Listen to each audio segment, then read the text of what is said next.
Hello friends, मैं एक senior assistant loco pilot Indian railway में।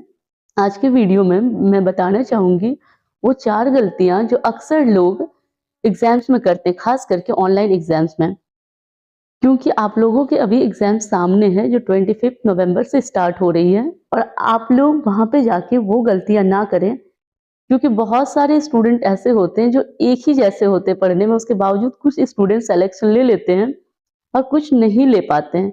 बिकॉज़ कुछ वहाँ पे जाके अच्छा परफ़ॉर्म कर लेते हैं और कुछ वो सारी गलतियाँ करते हैं और एग्ज़ाम से बाहर निकल जाते हैं।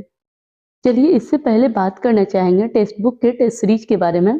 अभी टेक्स्ट बुक के future officer sale early text book pass proactive है, जो सिर्फ 615 रुपए में मिल रहे हैं। इसकी एक्चुअल प्राइस 699 है, लेकिन अभी सिर्फ वो 615 रुपए में मिल रहे हैं। और आपको अगर एक्स्ट्रा डिस्काउंट चाहिए 12%, तो आप कूपन कोड यूज कर सकते हैं EXAM एग्जाम और एक्स्ट्रा 12% डिस्काउंट पा सकते हैं।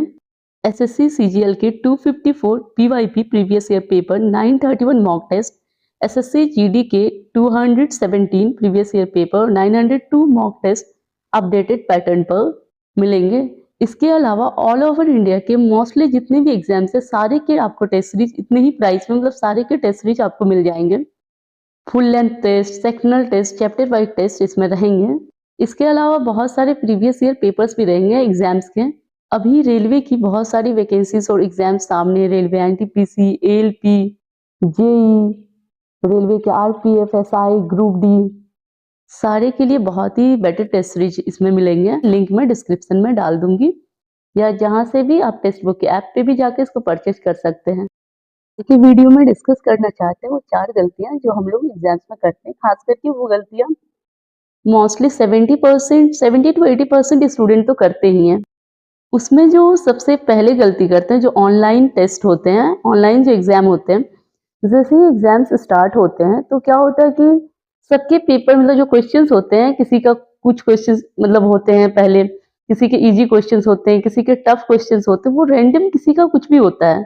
तो मान लीजिए किसी का टफ क्वेश्चंस पहले है, लेकिन बच्चे क्या करते हैं, टेस्ट पेपर स्टार्ट करते ही एग्जाम में पेपर जैसे शुरू होता है, बच्चे पहला क्वेश्चन से अटेम्प्ट करते हैं, नहीं बनता है दूसरा बनाते, तीसरा बनाते, ऐसे करके वो 10 तक अटेम्प्ट कर लेते हैं और वो नहीं बनता है। उन्हें लगता है कि एग्जाम्स बहुत ज्यादा टफ है। अगर ऐसा आप लोगों को लगे तो वहां पे पहले आप लोगों को स्किप करके 4 5 6 क्वेश्चंस को उसके बाद आगे देख लेना चाहिए, कहीं आगे तो इजी नहीं है और आप टफ क्वेश्चन के चक्कर में तो नहीं पड़ रहे हैं और टाइम तो बर्बाद नहीं कर रहे हैं। तो ये जो क्वेश्चंस को स्किप नहीं कर पाना बहुत ही महंगा पड़ जाता है किसी भी स्टूडेंट के लिए, किसी भी एस्पिरेंट के लिए, और आगे जाके वो सिलेक्शन से बाहर हो जाते हैं। क्योंकि ALP CBT 1 में ही अभी देख लीजिए 75 क्वेश्चंस रहेंगे, 1 आवर टाइम रहेगा, 1/3 नेगेटिव। दूसरा जो गलती होता है, क्वेश्चन सिलेक्शन में गलती होता है। चलिए मान लेते हैं शुरू के क्वेश्चन इजी है, बीच में कोई क्वेश्चन टफ है, लगभग 75 क्वेश्चन ही है या जितने भी क्वेश्चन हैं, अगर आप लोग सॉल्व करते हो उसमें तो कुछ क्वेश्चन 5-6 ऐसे रहेंगे जो हर हाल में स्किप करना है।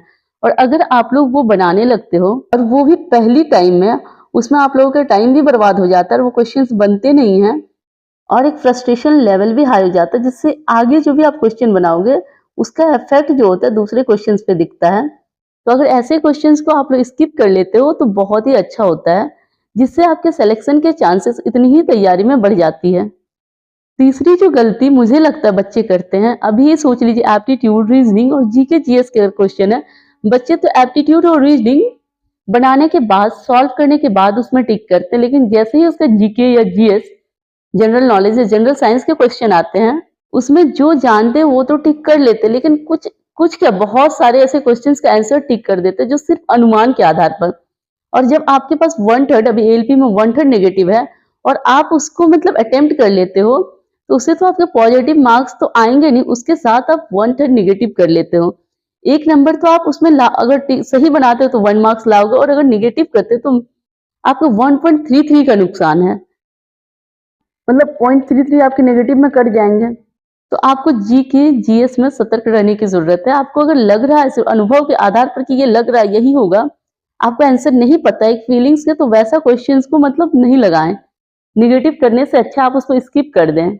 जब तक आपको ऐसा ना लगे, अगर 4 ऑप्शन है आप 2 ऑप्शन छांट लेते हो, उसके बावजूद भी नहीं लगाना चाहिए, लेकिन वो क्वेश्चन तो भी लगा सकते हो, लेकिन ऐसा क्वेश्चन कभी ना लगाएं कि एक ऑप्शन आप छांट के बचे हुए 3 ऑप्शंस में आपको टिक कर लेना है। तो ज्यादा ही कठिन गलती करते हैं एग्जाम में। कुछ क्वेश्चन में हम लोग समय देते हैं, उसके बावजूद अगर नहीं बनता है तो बच्चे क्या करते हैं, उसको टिक कर देते हैं। सोच लीजिए एप्टीट्यूड के ही क्वेश्चन है, आपने उसमें समय दे दिया, 2 मिनट दे दिया, आपके आंसर नहीं आए, अप्रॉक्स कुछ मतलब ऑप्शन सोच लीजिए 23, 24, 27, 28 है 4 ऑप्शन। आपने सॉल्व किया और आपके आंसर मतलब नहीं आया, आपको लग रहा है कि 30 अगर आ गए, ऐसा कुछ गलत, तो बच्चे क्या करते हैं, जाके 29 में ऐसा लगा देते हैं कि चलो यही होगा। ऐसा करने पे भी अक्सर मतलब वो आंसर गलत ही होता है, तो ये भी ना करें। और एक कॉमन गलती सब लोग करते हैं कि जो अगर आपके पास 75 क्वेश्चंस है तो वो टोटल का टोटल वो 60 मिनट में उसी टाइम में वो नहीं देख पाते हैं, क्योंकि वो ये जो 4 गलतियां मैं बताई यही गलतियां करते हैं, इसकी वजह से उसके क्वेश्चन छूट जाते हैं। और अंतिम में ऐसे होता है कि आप 65 अटेम्प्ट कर लिए और 10 जो छूटा होता है, बच्चे को मोस्टली लगता है उसमें इजी क्वेश्चन थे और मैंने अटेम्प्ट नहीं किया और टफ क्वेश्चन में टाइम बर्बाद करके मतलब ओवरऑल में नुकसान में मतलब रहा। ऐसा बच्चों को लगता है कि टफ क्वेश्चन में टाइम बर्बाद कर दिए, एक तो ठीक है 5 मिनट में बनना चाहिए था, इधर इजी 5 और उधर बनते 1, तो मतलब ओवरऑल नुकसान होता है। तो ऐसे गलतियां आप लोग करने से बचें, क्योंकि अभी आपकी एकदम एग्जाम सामने है, 25 नवंबर से स्टार्ट हो रही है। आपकी जितनी तैयारी होना था हो चुकी है। अब आप लोग ज्यादातर प्लानिंग पे ध्यान दें कि एग्जाम में क्या करना है और क्या नहीं करना है। उन गलतियों को करने से बचें और सिलेक्शन ले, क्योंकि ये सिलेक्शन से किसी भी स्टूडेंट को, किसी भी एस्पिरेंट को बाहर कर देती है। चलिए आज की वीडियो में इतना ही, मिलते हैं नेक्स्ट वीडियो में, तब तक के लिए बाय बाय, टेक केयर।